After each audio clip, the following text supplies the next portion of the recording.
Let's talk more about China. The economy there, soaring. In the final quarter of last year, it ranked as the world's second largest economy. But critics fear inflation could be right around the corner for China. Joining us to talk about this is Philip De Leon. He's the president of Trade Connections International. Mr. De Leon, some fear with all that's going on that inflation could be right around the corner. What are your thoughts on this?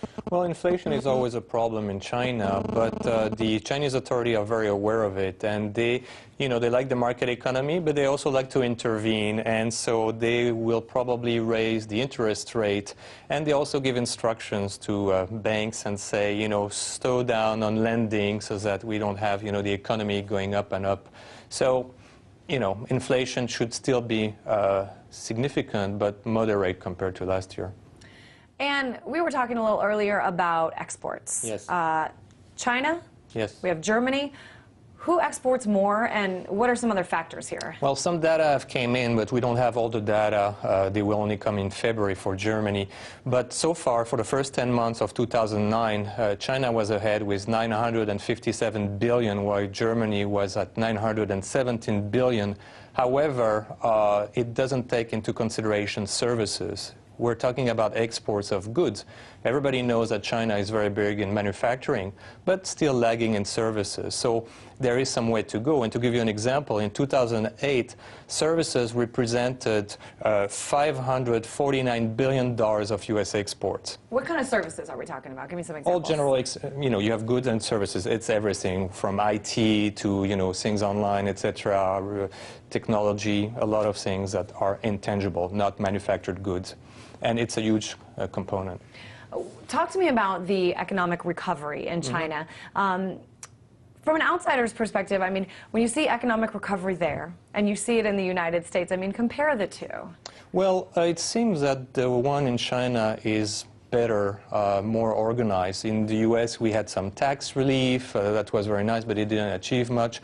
The Chinese really put a lot of energy in reconstruction, in infrastructure, and they put the entire country at work. So they devoted like over $580 billion in a stimulus package, and it's bearing fruit, probably better than in the U.S. It really boosted the economy there, and it helped them do some building in the rural areas that still have tremendous, huge infrastructure. And there is, though, a connection. We can't ignore the connection between the two countries. Just last night, when China reported its GDP, the stock market here rallied. Talk to me about that. Well, the GDP number was incredible. It was 8.7 for 2009, and the authorities themselves were expecting 8%. So it's very good because 8% was the threshold where the Chinese authorities thought that this is where they would do okay. 8.7 is excellent. So it's really impressive because last year Russia went minus 8%, and India and Brazil, that are the other countries of BRIC, only went up between 3 and 5%. Talk to me about lessons that we can learn. China from the United States and the United States from China? It's a good question. There is something to be said about having an authoritarian regime that dictates what needs to be done because it creates a coordinated approach, and that's very interesting for China.